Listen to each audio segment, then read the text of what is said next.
হে ভোলানাথ, আমার রামের মতো ছেলের জন্য সীতার মতো বউ পাইয়ে দাও। মেয়ের আশীর্বাদ করতে এসেছে। অংশুমান আরতির আশীর্বাদ ভেঙে গেছে, লোকে রায় বাহাদুর বংশে প্রশ্ন তুলছে। এরই জন্য তো তখন রায় বাহাদুরের পরিবারকে কি কথা দিয়েছিলি তুই, সেটাও মনে করে রাখিস। এর পরেও যদি তোর মনে হয় যে তুই তোর কথাটা রেখেছিস, তাকে সম্মান করেছিস তুই, তাহলেই চৌকাঠ পার করে আমার কাছে আসবি, নয়তো ঠাকুরপোর সাথে নিজের ঘরে চলে যা।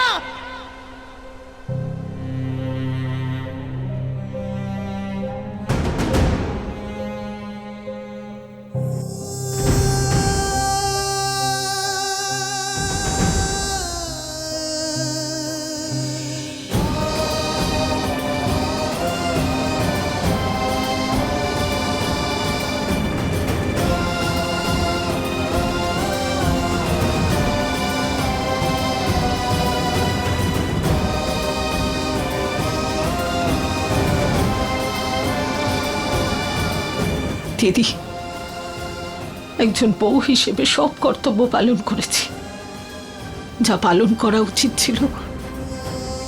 আজ এক মায়ের ভুল হয়ে গেছে,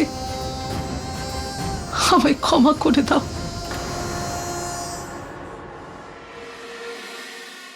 ক্ষমা? ভুল?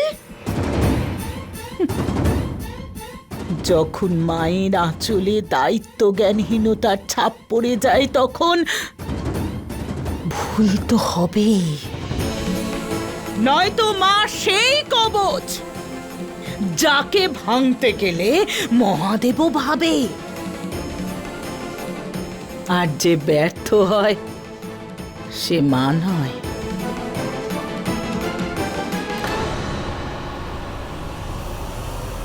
বিয়ে জীবনের একটা নতুন অধ্যায়,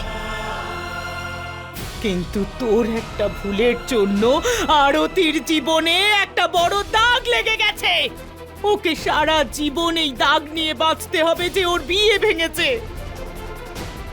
তুই জানিস ওর এই দাগ ওর জীবনের সব থেকে বেশি কষ্টের। না দিদি, এরকমটা বলো না। আমি মা যে তার মেয়ের সম্পর্ক গড়ার বদলে ভেঙে দিল।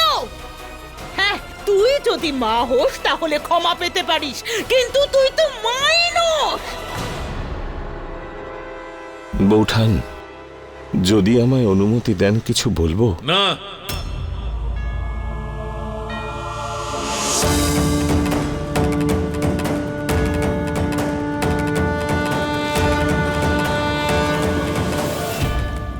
আজ আমার জন্য একটা ভালো সম্পর্ক ভেঙে গেল, এক মায়ের চোখ থেকে জল পড়লো।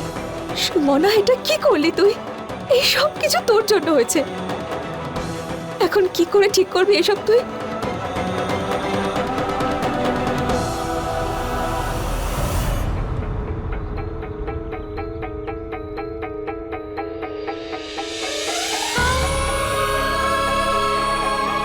বাবা আমার মমতার উপর প্রশ্ন তুলছেন। অংশমান কার জন্য? ওরই জন্য তো।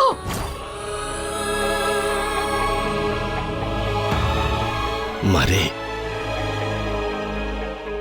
আমরা কি চাই তার আগে বোঝা দরকার যে নিয়তি ঠিক কি চায়। মারে, এ হলো মহাদেবের স্থান, এখানে সময় সংযোগ কখন বদলে যায় এ শুধু ভোলানাথই জানেন। দাদু, মহাদেবকে এই পরিস্থিতি পরিবর্তন করতেই হবে।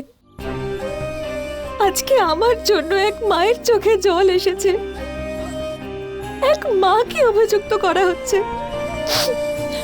আর এখন এই সব কিছু তো আমাকেই ঠিক করতে হবে দাদু। ক্ষতি লাভ, জীবন মরণ, এ সমস্ত বিধিলিপি, এতে আমাদের কোনো হাত নেই। কিন্তু এত ভালো একটা সম্বন্ধ, সেটা আমার জন্য কেন ভেঙে যাবে বলো?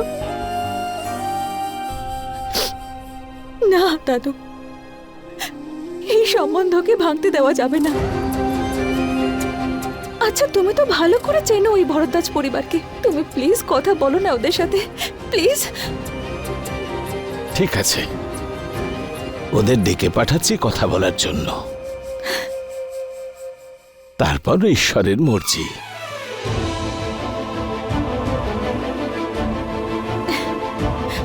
থ্যাংক ইউ দাদু। কোথায় যাচ্ছিস মা? প্রভু মহাদেবের কাছে প্রার্থনা করতে যাচ্ছি। আমি যে দোষী নই প্রমাণ করতে হবে তো।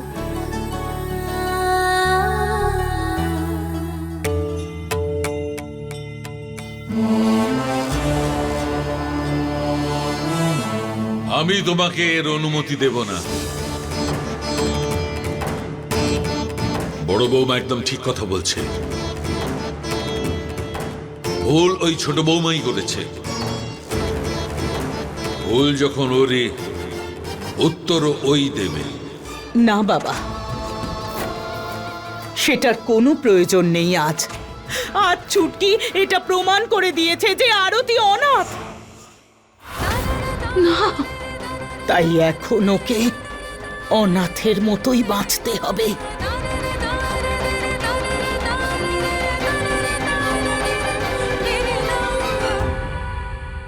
বাবা, জীবনের রুক্ষ তাপ থেকে বাঁচানোর জন্য আমরা আরতিকে মমতার যে আঁচলের ছায়ায় রেখেছিলাম সেটা তো ছিঁড়ে গেল। তাই আজ এক্ষুনি আমরা তোকে আরতির মা হওয়ার সব দায়িত্ব কর্তব্য থেকে মুক্ত করলাম। বাবা,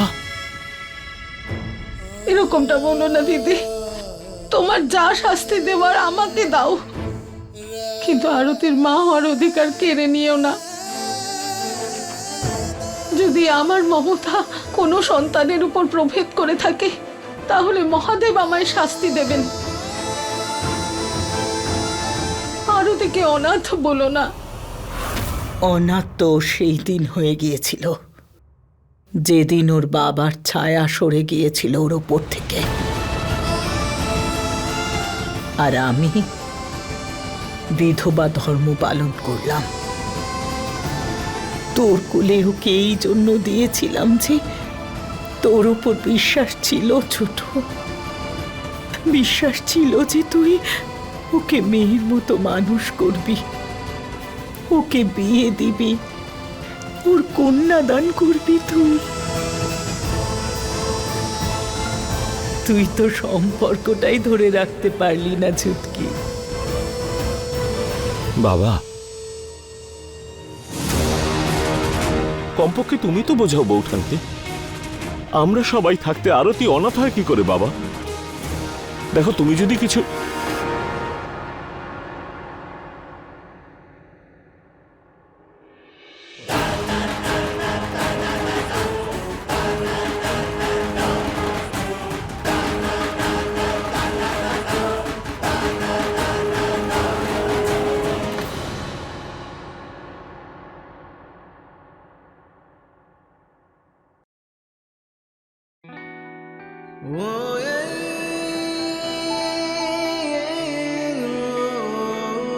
জেঠিমা, মনে আছে একবার তুমি একটা গল্প শুনিয়েছিলে যে কিভাবে ছোটবেলায় দোলনায় রাখার সময় আমি তোমার হাত থেকে পড়ে গিয়েছিলাম? কিন্তু সেটা তো অনিচ্ছাকৃত ছিল, তাই না? কিন্তু তারপরে কি তোমার ভালোবাসা আমাদের প্রতি কমে গিয়েছিল? না তো।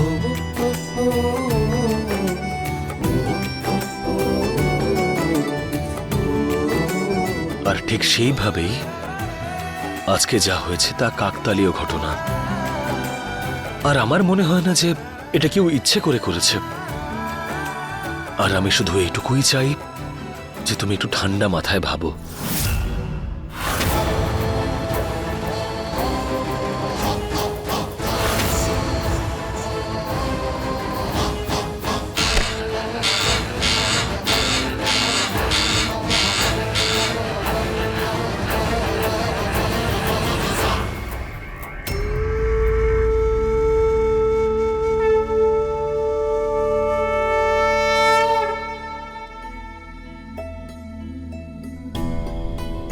এই তুই যে নাম বললি না, সৌরভ ভরদ্বাজ আর আরতি শাহ, এদের 36 গুণের মধ্যে 32 গুণ মিলেছে। কে সে অভাগা বল? যে ঈশ্বরের তৈরি সম্পর্ক ভেঙে দেবে?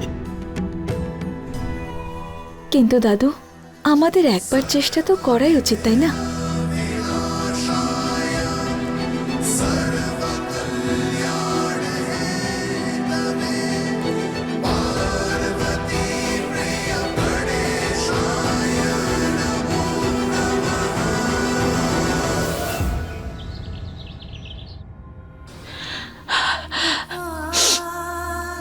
দিদি যখন আরতিকে আমার কোলে দিয়েছিলেন তখন অংশুমান 2 বছরের ছিল। আমার মমতায় যেন প্রশ্ন না ওঠে, সেজন্য অংশুমানকে ভালো করে কোলেও নিইনি। এমনকি নন্দন আর নন্দিনীও 6 বছর বাদে জন্মেছে, কিন্তু আরতির ভাগের ভালোবাসায় যাতে কমতি না হয় আমি ওকে কখনো পর ভাবিনি। তাহলে কেউ কি করে বলতে পারে যে আমার মমতায় কামতি থেকে গেছে?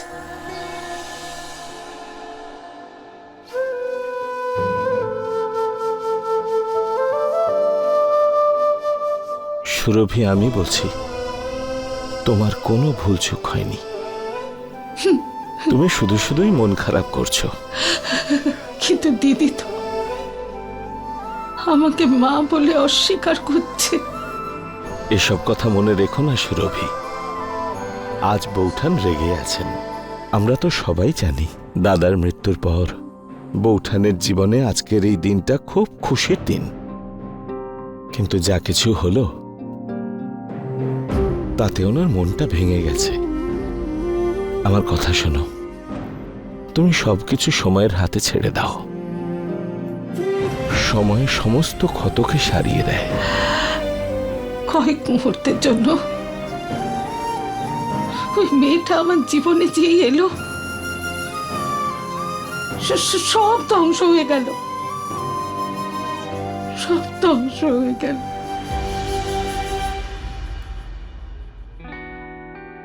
মা, তুমি ওই মেয়েটাকে দোষ কেন দিচ্ছ যখন ভুল আমরা করেছি?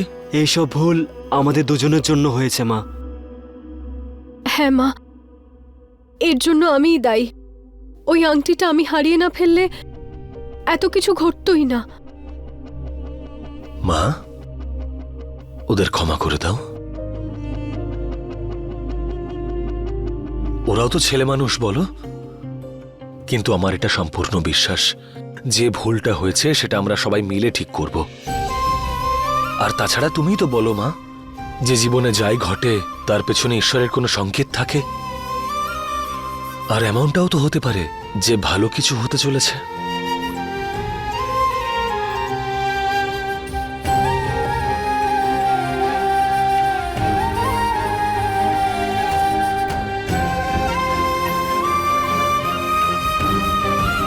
ভালো মন্দ তো জানি না, শুধু এটুকু জানি আমার সন্তানরা খুব বুদ্ধিমান হয়েছে।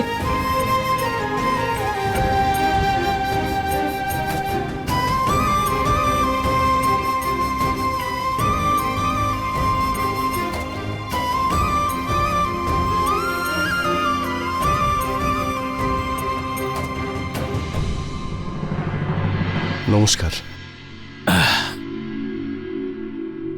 কল্যাণ হোক, কল্যাণ হোক। আপনি আদেশ দিলেন আর আমরা দুজন চলে এলাম। এ হলো সুমনা, আমার নাতনি।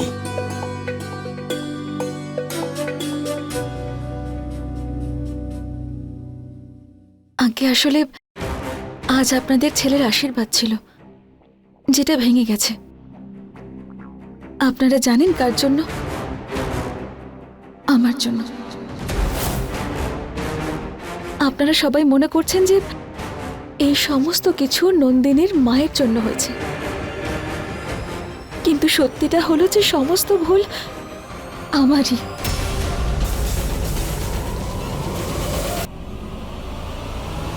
আমার অটোতে একজন মহিলাকে বসিয়েছি, ওনার কাছে অনেক টাকা পয়সা আছে। তুই একটা কাজ কর, একটা নির্জন গলিতে চলে আয়। আর এসবে ওনার কোনো দোষ নেই।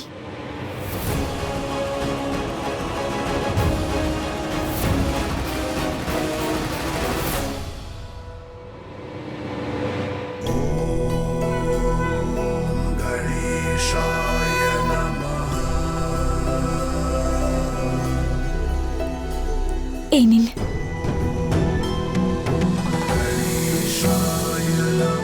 এটি হলো শ্রী গণেশের সিদ্ধি বিনায়ক রূপ। দয়া করে নিয়ে নিন।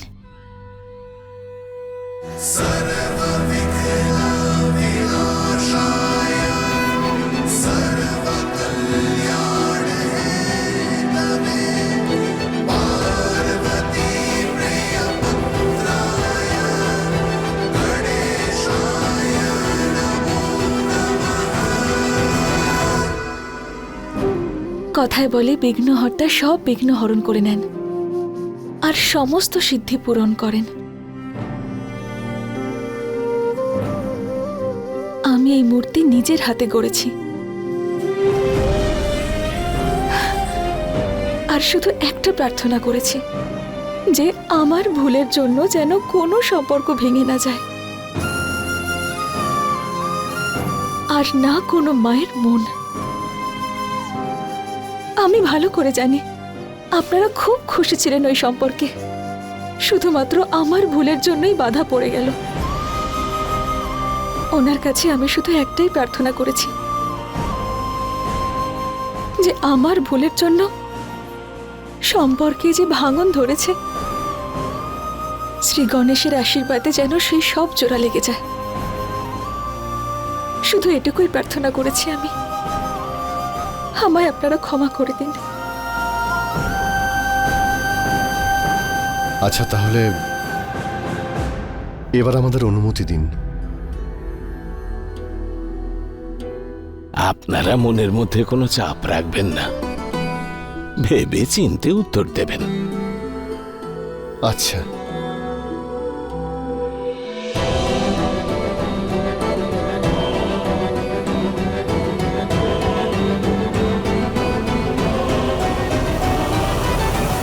যাক সব।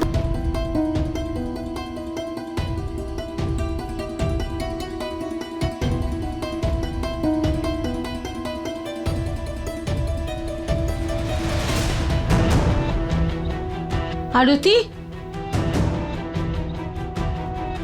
কি হলো? সাজানো থালা নিয়ে ফিরে এলি কেন? বড়মা বললেন যে উনি এখন কিচ্ছু খাবেন না।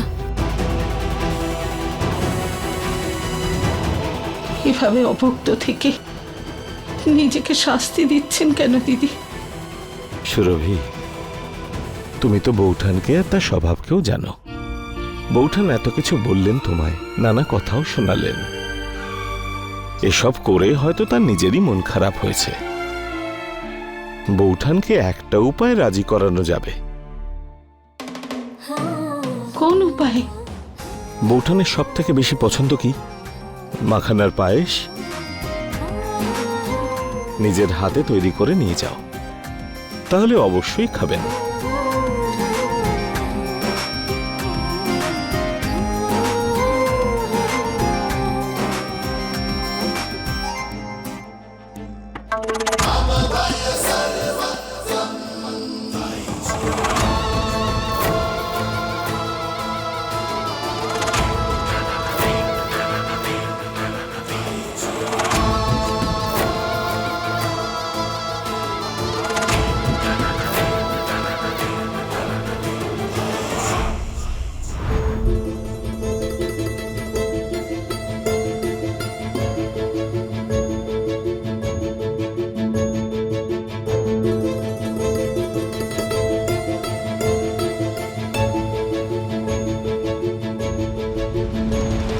দিদি, ভুলটা যখন আমিই করেছি, তখন তুমি নিজেকে শাস্তি দিচ্ছ কেন?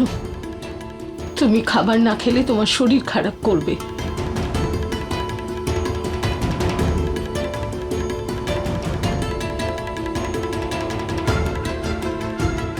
দেখো,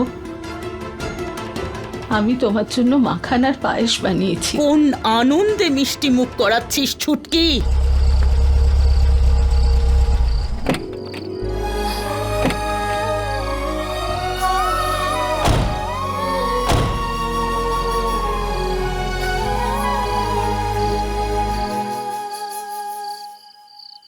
বৌঠান আরতির বিয়ের খুশিতে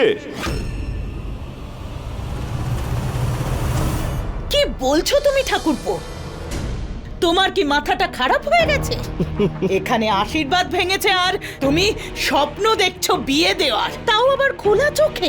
একদমই নয়। আপনি যেটা স্বপ্ন বলে মনে করছেন আসলে সেটা বাস্তব। হ্যাঁ গো সুরভি, সবকিছু ঠিক হয়ে গেছে। বৌঠান, আরতির হবু শ্বশুর শাশুড়ি নিজে এসেছেন বাবার কাছে ক্ষমা চাইতে। সুরভি তাড়াতাড়ি করো, মিষ্টি মুখ করো বৌঠানকে। নাও দিদি, এবার তো মিষ্টি মুখ করেই নাও।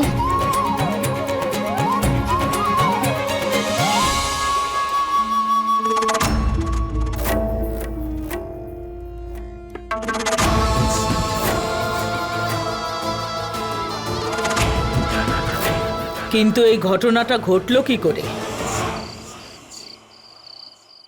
যাক, সব ভালো হয়েছে। মহাদেব আমাকে কলঙ্কিত হওয়ার হাত থেকে রক্ষা করেছে।